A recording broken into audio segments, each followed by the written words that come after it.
Shalom jemaat kekasih Tuhan Yesus Kristus. Kita berjumpa lagi dalam kebaktian. Tema ibadah kita pada hari ini adalah bijaksana dan antisipatif.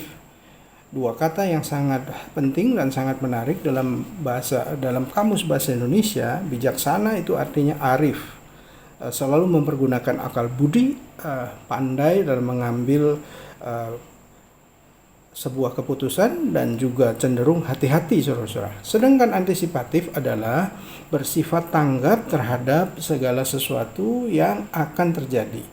Sehingga kalau kita mempergunakan orang yang bijaksana dan antisipatif adalah orang yang mempersiapkan hidupnya dan masa depannya dengan baik. Sebagai contoh, saudara, kalau kita mempergunakan kendaraan, sebuah mobil misalnya, maka kita minimal memiliki dua hal, yaitu misalnya ban cadangan dan juga kotak P3K dan uang cash misalnya. Supaya ketika terjadi apa-apa di jalan, maka kita siap mengantisipasinya.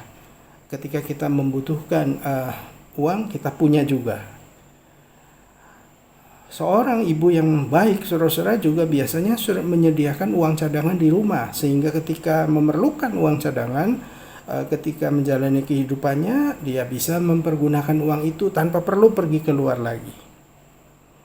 Orang yang bijaksana dan antisipatif juga adalah orang yang misalnya berolahraga setiap hari, supaya sejak muda olahraga itu akan menjadi semacam dalam tanda petik tabungan, sehingga ketika usianya banyak mereka tetap bugar.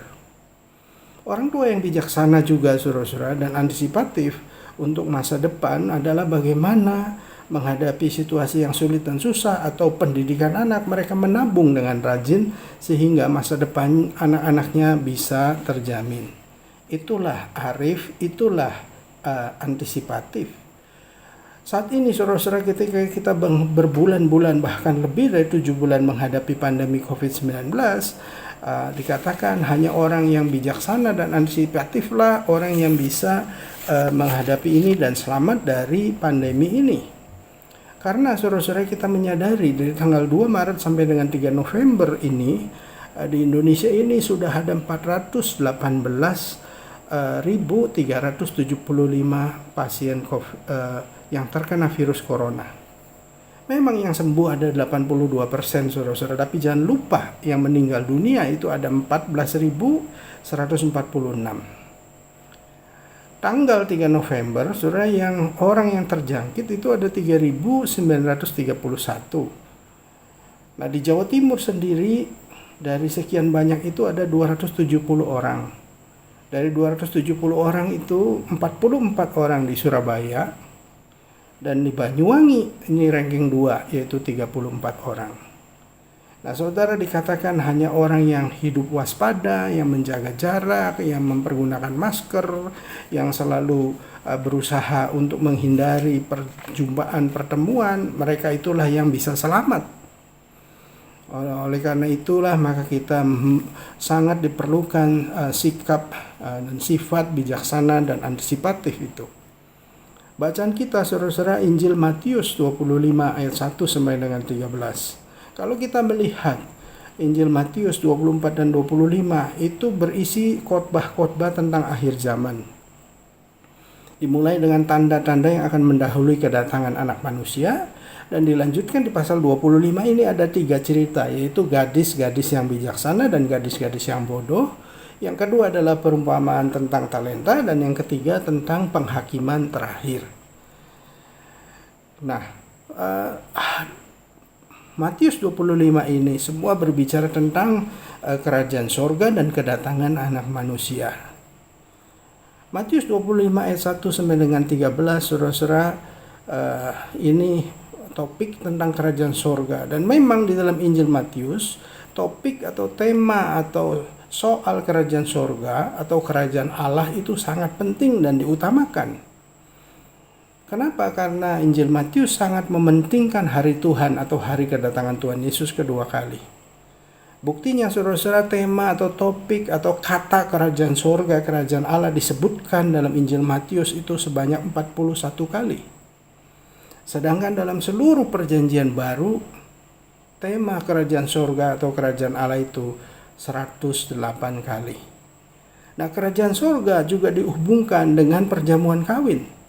Kita mengingat saudara-saudara kebaktian tanggal 11 Oktober 2020 yang lalu, perumpamaan tentang perjamuan kawin di mana raja hendak mengadakan perjamuan kawin untuk anaknya dan dia mengundang undangan-undangan khusus dan hanya tidak ada yang mau datang, dan kemudian akhirnya raja mengundang siapa saja yang mau hadir dalam pesta perjamuan kawin anaknya itu, mengundang semua orang. Namun dari hadirin di pesta perkawinan itu ada yang tidak mengenakan pakaian pesta. Nah, perikop hari ini saudara-saudara bicara kerajaan sorga yang berkaitan dengan bagian dari pesta atau upacara perkawinan itu, yaitu proses pesta perkawinan. Ya, di dalam adat istiadat Yahudi saudara-saudara, kita bisa melihat maka kehidupan pernikahan itu dimulai dengan pertunangan, yaitu ketika mempelai laki-laki dan keluarganya datang ke rumah mempelai wanita, menetapkan uang mahar atau uang tebusan, maka sahlah pertunangan dilakukan, yaitu antara laki-laki dan seorang perempuan. Nah, masa tunangan ini berlangsung selama 1 tahun, lalu masing-masing mempersiapkan diri, baik pihak pria mempersiapkan seluruh keperluan menjadi pesta dan perkawinan, dan juga siap-siap rumah saudara-saudara untuk pengantin baru. Sedangkan untuk mempelai perempuan saudara-saudara, mereka selama 1 tahun itu mempersiapkan gaun pengantin, mempersiapkan pesta perkawinan, termasuk si ibu memberikan pendidikan. Ini 1 tahun ini adalah masa tidak boleh berjumpa, tetapi 1 tahun ini bina pranikah pada masing-masing pihak keluarga. Nah, bagian dari khotbah pada hari ini Matius 25 adalah hari perkawinan atau hari H.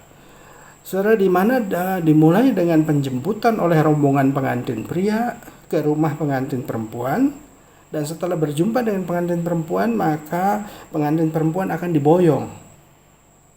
Nah, setelah itu pengantin perempuan itu kedua mempelai akan masuk ke rumah kamar pengantin, dan barulah proses perkawinan itu dimulai ketika mempelai pria keluar dari kamar pengantin itu, dan pesta itu akan dilakukan selama 7 hari. Jadi Matius 25 ini adalah bagian dari penjemputan tadi. Penyambutan rombongan mempelai pengantin biasanya berlangsung malam hari. Dan tidak seperti zaman sekarang saudara-saudara, waktunya jelas, tetapi pada waktu itu tidak jelas jam berapa rombongan pengantin laki-laki itu akan datang, tetapi yang diketahui hanya malam hari.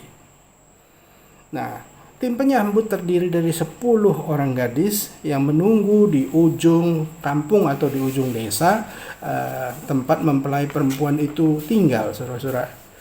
Dan kita melihat saudara 5 orang gadis yang bijaksana dan yang bodoh, masing-masing membawa pelitanya, tetapi yang bijaksana itu membawa juga cadangan minyak. Sehingga ketika mereka di ayat 4 dikatakan mengantuk dan tertidur, lalu ketika rombongan pria itu datang di ayat 6 saudara-saudara, mulai dengan teriakan mempelai datang, maka 10 gadis itu bersama-sama mempersiapkan diri. Tetapi rombongan 5 orang gadis tadi saudara-saudara, ternyata minyaknya sudah hampir habis padahal perjalanan masih jauh. Sehingga 5 gadis yang bijak mengatakan, kalau minyak ini saya berikan kepada kalian, nanti sama-sama kita tidak punya minyak, mati di tengah jalan. Lebih baik carilah di kampung sana.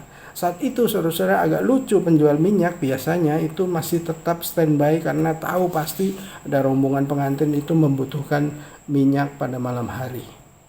Sehingga singkatnya saudara-saudara, 5 orang gadis itu mencari minyak, dan seluruh rombongan dengan 5 gadis yang bijak itu akhirnya sudah menjemput lalu kembali ke rumah mempelai laki-laki, dan mereka masuk ke tempat pesta, dan kemudian rombongan 5 orang gadis yang bodoh itu tidak bisa masuk karena terlambat, pintu sudah dikunci.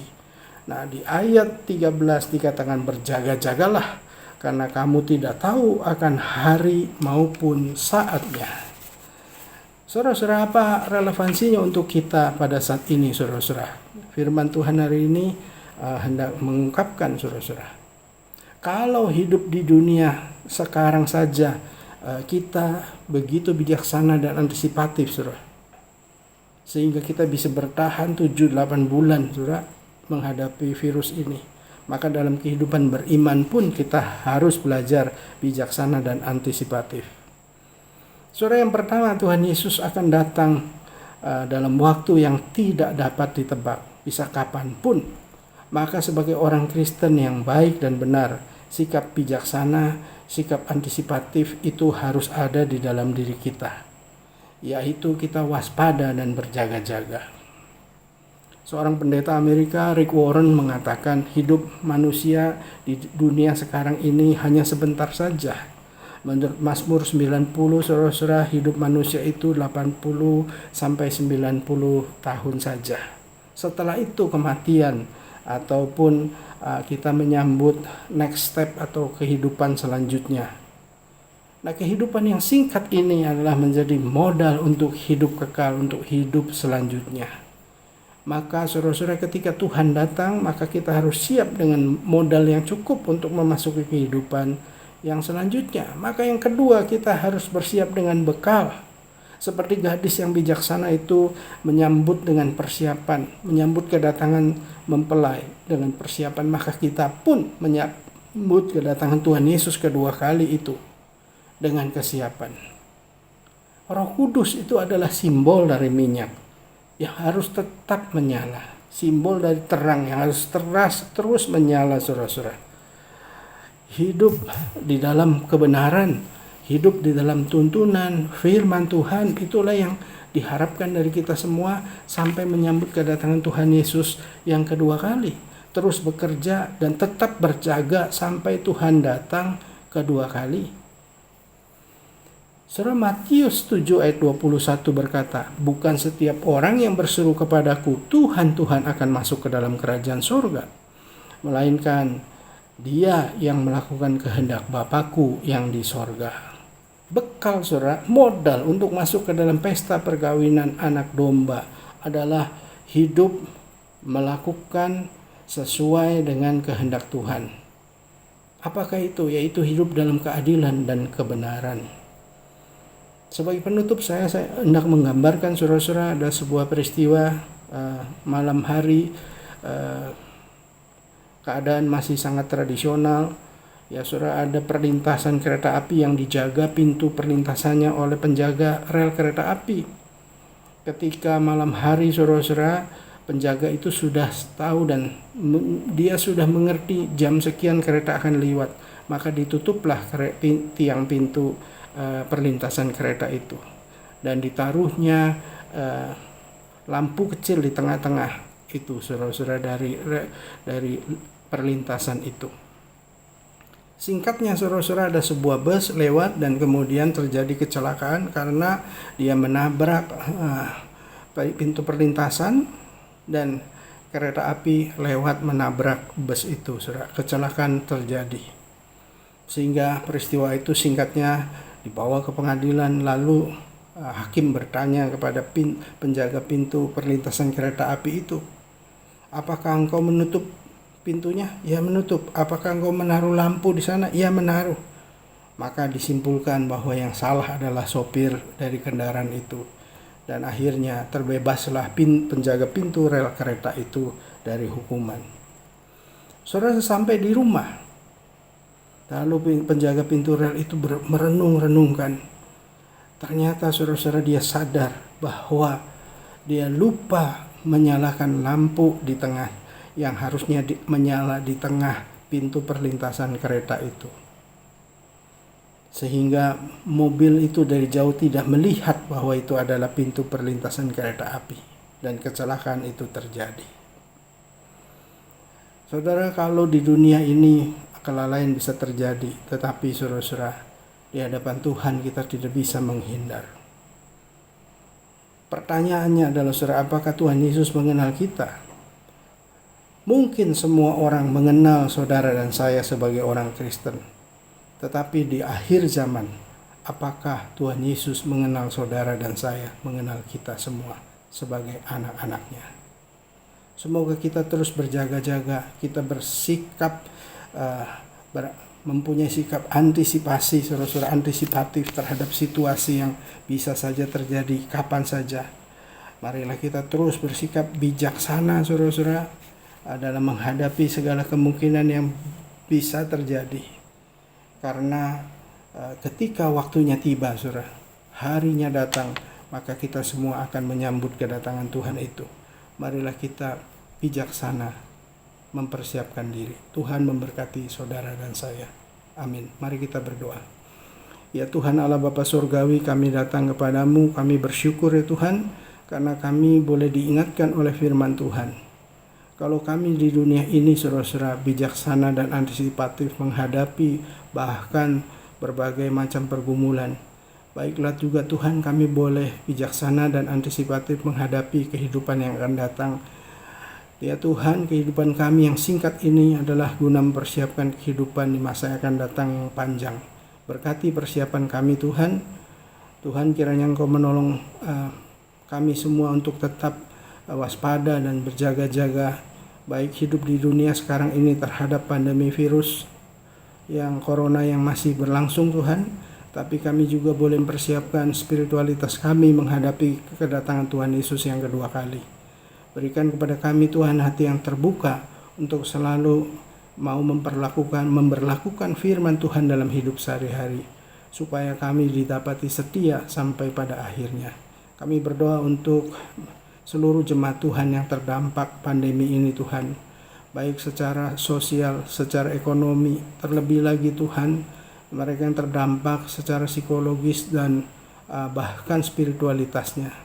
Berikan kepada kami Tuhan hati yang bijaksana untuk selalu belajar menerima setiap masalah yang ada ini dengan terus mengandalkan Tuhan dan belajar menghadapi setiap dampak dari pandemi ini dengan bijaksana dan dengan antisipatif.